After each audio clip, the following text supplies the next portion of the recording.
Look, I need to show you something that's happening right now in the gold market. And if you're over 65, this matters more to you than almost anyone else. Because what I'm about to reveal isn't just another market move. It's a fundamental shift that's already underway, and most people won't realize what happened until it's too late. Let me start with a question. When was the last time you saw central banks around the world agree on anything? I mean, really agree. Not just talk, not just issue statements, but take the same action, simultaneously, with urgency. It almost never happens. Yet right now, in 2025, central banks are doing exactly that with gold, and they're doing it at a pace we haven't seen in over 50 years. The World Gold Council just released their Q4 data, and here's what it shows. Central banks added 1,037 tons of gold to their reserves in 2024. That's the second highest annual purchase on record, but here's what makes this different. They're not slowing down. January 2025 saw another 47 tons purchased. February, 52 tons. March is on track for 60 tons. They're accelerating. Now, you might be thinking, okay, central banks buy gold? They always have. What's the big deal? Here's the big deal. Look at who's buying. The People's Bank of China added 225 tons in 2024. But they've been buying every single month for 27 consecutive months. The Reserve Bank of India added 77 tons. Poland added 90 tons. Turkey added 75 tons. Singapore, which rarely discloses purchases, just admitted to adding 51 tons. Even the Czech National Bank, which hasn't bought gold in decades, just added 5 tons. These aren't random purchases. This is coordinated behavior. And when you see coordinated behavior among central banks, especially central banks that don't typically coordinate, you need to ask yourself what they know that you don't. Let me tell you a story. In 1971, there was a man named Paul Volcker. He was Undersecretary of the Treasury for International Monetary Affairs. Quite a title. In August of that year, he was part of a secret meeting at Camp David. Present were President Nixon, Treasury Secretary John Connally, Federal Reserve Chairman Arthur Burns, and a handful of others. They made a decision that weekend that would change the global financial system forever. They closed the gold window, ended the convertibility of dollars to gold, broke the Bretton Woods Agreement. Now, here's what most people don't know. In the months leading up to that decision, foreign central banks were already acting. France had sent a warship to New York to collect their gold. Germany was quietly converting dollars. Switzerland was doing the same. They saw what was coming. They understood that the dollar was overextended, that the U.S. had printed far more dollars than it had gold to back them, and that something had to give. So they acted. They got their gold out while they still could. The people who didn't act, American citizens, American retirees, people who had saved their whole lives in dollars. They woke up one Monday morning in August 1971 to discover that the rules had changed overnight. Their dollars were no longer backed by anything except the promise of the U.S. government. And over the next decade, they watched as inflation destroyed 60% of their purchasing power. I'm telling you this story because we're in a similar moment right now. Central banks are acting. They're converting dollars to gold at a record pace. And most people, especially retirees, have no idea it's happening. Let me show you the mechanics of what's occurring. When a central bank buys gold, they're making a statement. They're saying, we don't trust the current system enough to hold all our reserves in it. Now, they won't say that publicly. You'll never see a press release that says, we're buying gold because we think the dollar is going to collapse. But their actions tell you everything you need to know. Look at what China is doing. They hold over $3 trillion in foreign reserves. That's the largest reserve position in the world. And they've been systematically reducing their U.S. Treasury holdings while increasing their gold holdings. In 2024, they reduced their Treasury holdings by $187 billion. At the same time, they added 225 tons of gold. That's not a coincidence, that's a strategy. And here's what makes this particularly significant for anyone over 65. China isn't just buying gold for themselves. They're building an alternative system. The BRICS nations, Brazil, Russia, India, China, South Africa, plus the new members, Saudi Arabia, UAE, Egypt, Ethiopia, Iran, they're working on a gold-backed trade settlement system. It's not fully operational yet, but the infrastructure is being built right now. What does that mean? It means that the largest commodity producers in the world, the countries that control oil, natural gas, minerals, agricultural products, are creating a way to trade with each other that doesn't require dollars. And the backing for that system? Gold. Now, let me connect this to something you can see in your own life. Have you noticed that everything costs more? Not just a little more, a lot more. Groceries, energy, insurance, healthcare, everything. The official inflation numbers say inflation is around 3%. But if you're actually buying things, you know that's not true. Real inflation, the inflation you experience when you go to the store or pay your bills, is much higher. Here's why that matters. The dollar is losing purchasing power. Not might lose, is losing. Right now. Every month. And the reason it's losing purchasing power is because there are too many dollars chasing too few goods. The Federal Reserve printed over $5 trillion during the pandemic. That money didn't disappear. It's still in the system. And it's still driving prices higher. Gold, on the other hand, can't be printed. There's a finite amount of it. The total amount of gold ever mined in human history would fit in a cube about 72 feet on each side. That's it. All the gold in the world. And new production only adds about 3,000 tons per year, which is less than 2% of the existing supply. So when central banks are buying 1,000 tons per year, they're absorbing a third of all new production. That creates a supply squeeze. And when you have a supply squeeze in any market, prices go up. It's basic economics. But here's where it gets interesting for retirees specifically. Most people over 65 have the majority of their wealth in three places: real estate, retirement accounts, and cash or cash equivalents. Real estate has done well, but it's illiquid. You can't sell your house quickly if you need money. Retirement accounts are typically in stocks and bonds, and cash is losing value every day due to inflation. What almost no one over 65 has is meaningful exposure to gold, and that's a problem, because gold is the one asset that maintains purchasing power when currencies lose value. It's the one asset that central banks are accumulating. It's the one asset that has no counterparty risk, meaning it doesn't depend on anyone else's promise to pay. Let me give you a specific example. In 1971, when Nixon closed the gold window, gold was $35 per ounce. By 1980, it had risen to $850 per ounce. That's a 24x increase in 9 years. Now, why did that happen? Because people lost confidence in the dollar. They saw inflation running at 13%. They saw interest rates at 20%. They saw their savings being destroyed, and they moved into gold. The people who made that move early, in 1971, 1972, 1973, they protected their wealth. The people who waited until 1979, when gold was already at $500, they still did okay. But the people who never moved, they lost everything to inflation. We're in the early stages of a similar move right now. Gold is around $2,900 per ounce as I'm recording this. It's up from $1,800 just 2 years ago. That's a 61% increase. But here's what most people don't realize. That move is just getting started. Because the fundamental drivers that pushed gold higher in the 1970s, currency debasement, loss of confidence, geopolitical instability, they're all present today. But they're actually worse. In the 1970s, the U.S. national debt was under $1 trillion. Today, it's over $36 trillion. In the 1970s, the Federal Reserve's balance sheet was under $100 billion. Today, it's over $7 trillion. In the 1970s, the U.S. was still a creditor nation. Today, we're the largest debtor nation in history. And here's the kicker. In the 1970s, there was no alternative to the dollar. Countries had to use dollars for international trade because there was no other option. Today, that's changing. The BRICS system I mentioned earlier, that's a real alternative. And it's backed by gold. So when you see central banks buying gold at record levels, they're not doing it because they think gold is going to go up 10% or 20%. They're doing it because they think the entire monetary system is going to change.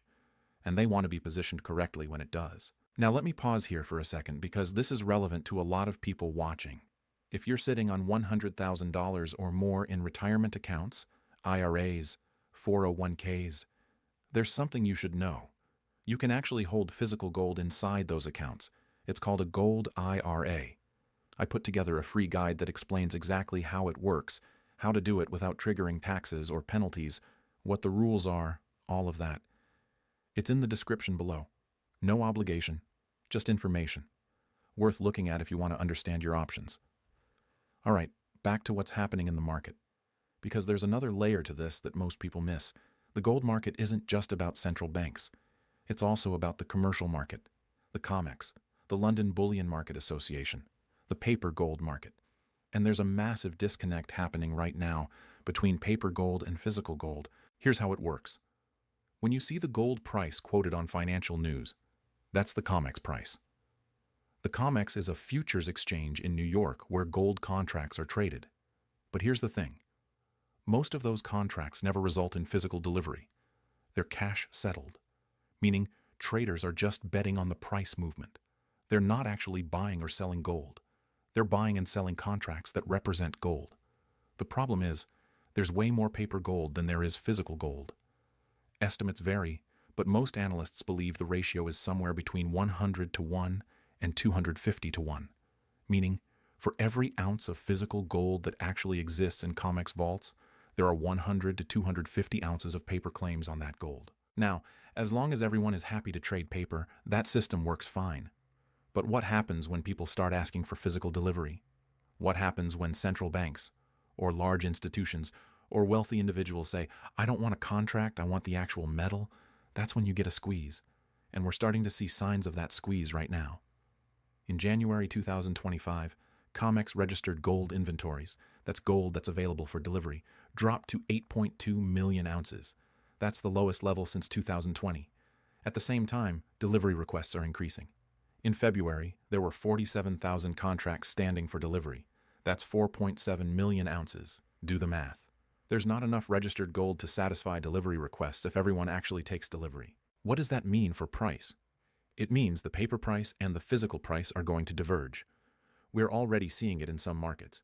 In India, physical gold is trading at a $40 premium to the COMEX price. In China, it's a $30 premium. These premiums exist because there's more demand for physical gold than there is supply. And here's where it gets really interesting. The commercial banks, the big players like JP Morgan, HSBC, Goldman Sachs, they're net short gold on the COMEX, meaning they've sold more gold contracts than they own. They're betting that the price will go down, or at least stay stable. But if the price goes up significantly, or if there's a delivery squeeze, they're going to have to cover those short positions. And when they cover, they have to buy, which pushes the price even higher. This is exactly what happened in 2011. Gold went from $1,400 in January to $1,900 by September, a 36% move in 8 months. And it wasn't because of some new fundamental development, it was because of a short squeeze. Commercial banks were caught on the wrong side of the trade, and they had to cover. We're setting up for a similar situation right now. Except this time, the fundamentals are even stronger. Because this time, you have central banks buying. You have geopolitical tensions escalating. You have currency debasement accelerating. And you have a supply squeeze in the physical market. Let me give you another historical parallel. In 2008, during the financial crisis, gold initially dropped. It went from $1,000 in March to $720 in October. Everyone thought gold was done. But then something happened. People realized that the solution to the financial crisis was going to be money printing. Massive money printing. And they started buying gold. By December 2009, gold was back over $1,200. By 2011, it hit $1,900. The people who bought in October 2008 when everyone was panicking, they made 2.6 times their money in less than 3 years. The people who waited until gold was already at $1,500 in 2010, they still made money, but not as much. And the people who never bought, they missed the entire move. Right now, we're in a similar moment. Most people don't see what's coming. They're focused on the stock market, or their 401k, or their savings account. They're not paying attention to what central banks are doing. They're not paying attention to the supply squeeze in the physical market. They're not paying attention to the geopolitical shifts that are undermining the dollar's reserve status. But the smart money is paying attention, and they're acting. Not just central banks. Hedge funds are increasing their gold positions. Family offices are buying physical gold. High net worth individuals are moving money into gold. They're not doing this because they think gold is going to go up 10%. They're doing it because they think gold is going to go up 100%, 200%, maybe more. And they want to be positioned before the crowd figures it out. Now, let me address something that I know some people are thinking. What about the risk? What if gold goes down? What if I buy now and the price drops? Here's the thing. Gold isn't a speculation. It's insurance. When you buy gold, you're not betting that the price is going to go up tomorrow or next week or next month. You're protecting yourself against the debasement of currency. You're protecting yourself against the loss of purchasing power. You're protecting yourself against systemic risk in the financial system. And here's the reality. If you're over 65, you don't have time to recover from a major financial crisis. If the stock market crashes, if inflation spikes, if the dollar loses significant value, you can't just go back to work for another 20 years and rebuild your wealth. You need protection now. Gold provides that protection. It's been a store of value for 5,000 years. It survived the fall of empires, the collapse of currencies, wars, depressions, hyperinflations. It's the one asset that has maintained purchasing power across all of human history. Let me give you one more example. In 1980, gold peaked at $850 per ounce. Then it entered a 20-year bear market. By 2000, it was down to $250. A lot of people who bought at the top in 1980 lost money.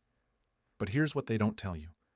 If you bought gold in 1980 and held it until today, you're up 3.4 times. Because gold is now at $2,900. And if you factor in the purchasing power of the dollar, you're actually up much more than that, because the dollar has lost 75% of its purchasing power since 1980. So even if you bought at the absolute worst time, at the peak of the market, and held for 45 years, you still made money. You still preserved your wealth. You still protected yourself against inflation. Now imagine if you buy today, not at the peak, but in the early stages of what could be a major bull market. Imagine if gold goes to $5,000, $7,000, $10,000 over the next 5 to 10 years. That's not a crazy prediction. That's what happens when you have currency debasement, supply squeezes, and loss of confidence in the monetary system. And here's the final piece that ties this all together. The Federal Reserve is trapped. They can't raise interest rates significantly because the government can't afford the interest payments on $36 trillion of debt. They can't cut rates too much because that will spike inflation. They can't stop printing money because the system requires constant liquidity injections to function. They're stuck. And when central banks are stuck, when they have no good options, that's when gold shines. Because gold is the alternative. It's the asset that doesn't depend on central bank policy. It's the asset that can't be manipulated by interest rates or quantitative easing or forward guidance. It just is. So here's what I want you to take away from this. Central banks are buying gold at record levels. They're doing it because they see what's coming. The physical gold market is tightening. Premiums are rising. Delivery requests are increasing. The paper market is setting up for a squeeze. And the fundamentals, currency debasement, geopolitical instability, loss of confidence in the dollar, they're all pointing in the same direction. If you're over 65, this matters to you more than almost anyone else. Because you don't have time to wait. You don't have time to see how this plays out. You need to protect your wealth now, while you still can. The people who act early, who position themselves before the crowd figures it out, they're the ones who preserve their wealth. The people who wait, who think they have more time, who believe the system will somehow fix itself, they're the ones who lose. Don't be the person who looks back in 5 years and says, I should have listened. I should have acted. I should have protected myself when I had the chance. Be the person who acts now, who takes control of their financial future, who refuses to be a victim of monetary policy. Gold isn't going away. It's been here for 5,000 years, and it will be here for 5,000 more. The question is, will you own it when it matters most? Will you be positioned correctly when the monetary system shifts? Will you have the protection you need when everyone else is panicking? The choice is yours. But the window is closing. Central banks know it. Smart money knows it. Now you know it too. What you do with that information is up to you.